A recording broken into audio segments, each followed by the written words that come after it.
नमस्कार, मैं डॉक्टर हेमंत शर्मा आज आपको यूरिनरी ट्रैक्ट इन्फेक्शन के बारे में बताने जा रहा हूं जो कि रिकरेंट होता है, बार बार हो रहा है, पेशाब के अंदर जलन होना।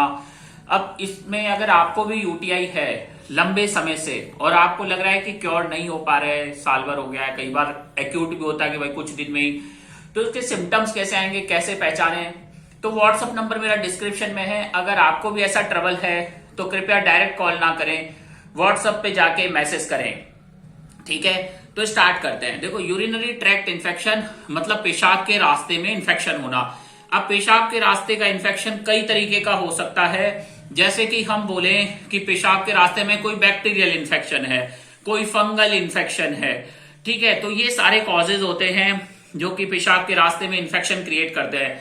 अब यूटीआई को ट्रीट करें या ना करें, ठीक है, तो यूटीआई ट्रीट करना बहुत जरूरी है। कई बार असिम्टोमेटिक रहता है पेशेंट यूरिनरी ट्रैक्ट इन्फेक्शन होने के बाद, कई बार पेशेंट में सिम्टम्स आते हैं, तो हम सोचते हैं कि क्या सिम्टम्स आएंगे। देखो, मैं आपको बताता हूं सिम्टम्स ही आएंगे। हो सकता है यूरिन होल्ड नहीं कर पा रहे हो, खांसने छींकने पे पेशाब निकल रहा है, कंट्रोल नहीं हो रहा, या हो सकता है बहुत ज्यादा बर्निंग सेंसेशन हो रही है, पेशाब करने के बाद भी बार बार पेशाब जाने का मन कर रहा है, तो ये यूटीआई का सिम्टम हो सकता है। कमर में फ्लैंक पेन हो रहा है, पेट दर्द वगैरह हो रहा है, ये यूटीआई का सिम्टम हो सकता है।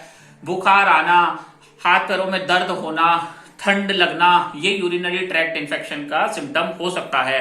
अब बात करें इसके कारण क्या होते हैं।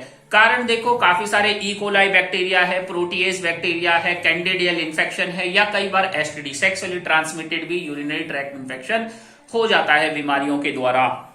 ठीक है, उसके अलावा जैसे पेशेंट को डायबिटीज है, या पेशेंट किसी और बीमारी के लिए दवाई ले रहा था, लंबे समय से एंटीबायोटिक एसोसिएटेड, अब फंगल इन्फेक्शन ग्रो कर गया है, तो ये सारे कारण होते हैं। या पेशेंट को प्रोस्टाइटिस हुआ, ठीक है। अब यूरिनरी ट्रैक्ट इन्फेक्शन ब्लैडर में क्या करेगा, सिस्टाइटिस कर देगा, तो सिस्टाइटिस हो जाएगा। कई बार लंबे समय तक यूटीआई ठीक नहीं हुआ तो पाइलोनेफ्राइटिस भी हो जाता है, ठीक है, या फिर पाइलोनेफ्राइटिस की वजह से यूटीआई होता है। ठीक है, तो ये सारे सिम्टम्स हो गए कारण जो कि यूरिनरी ट्रैक्ट इन्फेक्शन करते हैं। डायबिटीज मतलब यूरिन से शुगर का बार बार निकलना, या फिर किडनी स्टोन्स वगैरह भी यूटीआई कर सकते हैं। या फिर आप कैथेटर पे हैं, या ऑपरेशन में, किसी ऑपरेशन में आपको कैथेटर लगाया गया हो, तो catheter induced urinary tract infection हो जाए आपको। तो ये सारे सिम्टम्स बताते हैं कि आपको यूरिनरी ट्रैक्ट इन्फेक्शन का कारण ये है। तो अब बात करते हैं कि इसको डायग्नोस कैसे करें।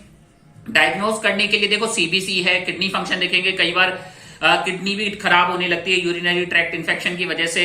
उसके अलावा अब डायग्नोसिस में ब्लड कल्चर कर सकते हैं, यूरिन कल्चर मस्ट रहेगा, फंगल बैक्टीरियल दोनों हम करा सकते हैं। Liver function, kidney function, CBC ये इंपॉर्टेंट है। शुगर अगर है आपको तो डायबिटीज का भी टेस्ट कराएंगे, और नहीं है तो भी जरूरी है, ताकि रूल आउट करें कहीं डायबिटीज की वजह से तो रिकरेंट इन्फेक्शन नहीं है। पेशेंट का हिस्ट्री लेंगे, कोई मल्टीपल पार्टनर्स का हिस्ट्री तो नहीं है, ठीक है, तो ये सारे इंपॉर्टेंट है। उसके अलावा ट्रीटमेंट में ट्रीट द कॉज, कारण को ट्रीट करेंगे, जो भी कारण है, बैक्टीरियल, एंटीबैक्टीरियल, फंगल है, एंटी फंगल, ठीक है। अब लॉन्ग टर्म है, 2 साल से है, या 10 दिन से है, या 2 दिन से सिम्टम आए, तो उसको देखना पड़ेगा। अब बात करते हैं कि यूटीआई को अगर ट्रीट नहीं किया जाए तो क्या होगा। यूरिनरी ट्रैक्ट इन्फेक्शन को ट्रीट नहीं किया जाए तो देखो, आपको ब्लैडर डैमेज हो सकता है। जैसे कई बार क्या होता है, साल 2 साल से बार हर थोड़ी देर में यूरिन जा रहे हैं, तो ब्लैडर का साइज श्रिंक हो जाता है, छोटा हो जाता है, काफी स्मॉल साइज ब्लैडर हो जाता है, स्मॉल कैपेसिटी, ठीक है, 5 ml 6 ml तो हर 10 मिनट में जा ही रहे हैं। तो एक तो ये कारण होता है स्मॉल कैपेसिटी ब्लैडर होने का। उसके अलावा लंबे समय से यूटीआई है तो किडनी तक भी इंफेक्शन जा सकता है, असेंडिंग ट्रैक्ट तक, तो पायलोनेफ्राइटिस कर सकता है। और छोटे बच्चे हैं तो उनमें जैसे डायपर वगैरह टाइम पे नहीं बदल रहे तो उनमें इंफेक्शन हो सकता है, मेनिंजाइटिस, कंफ्यूजन क्रिएट हो सकता है। कई बार पेशेंट कोमा में भी जा सकता है, पर ये बहुत सीवियर स्टेजेस है जिसमें ट्रीट नहीं किया गया और सीवियर इन्फेक्शन रहा हो, तो उन केसेस में ये इंपॉर्टेंट है कि आप ट्रीट करें। अब बात करते हैं एंटीबायोटिक, एंटी फंगल, इन सब के अलावा और यूटीआई कैसे ट्रीट करें।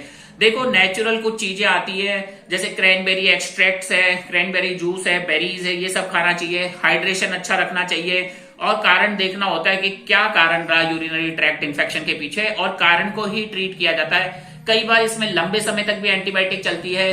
कुछ केसेस में अगर सिर्फ यूरिन कल्चर नेगेटिव है और यूरिन एनालिसिस में ग्रोथ है तो शॉर्ट ड्यूरेशन 10-15 दिन में भी इसका ट्रीटमेंट हो जाता है और कुछ केसेस में थोड़ा सा लंबा चल जाता है। अब बात करें प्रोग्नोसिस की, तो प्रोग्नोसिस इसमें अच्छी होती है, ट्रीटमेंट काफी एडवांस है, काफी अच्छा मेडिकेशन अवेलेबल है जिससे इसको क्योर किया जाता है पूरा 100%, ये ठीक हो जाता है। लास्ट में थैंक यू, धन्यवाद। वीडियो अच्छा लगा लाइक करें, चैनल पे नए सब्सक्राइब कर लें। Good bye, thank you.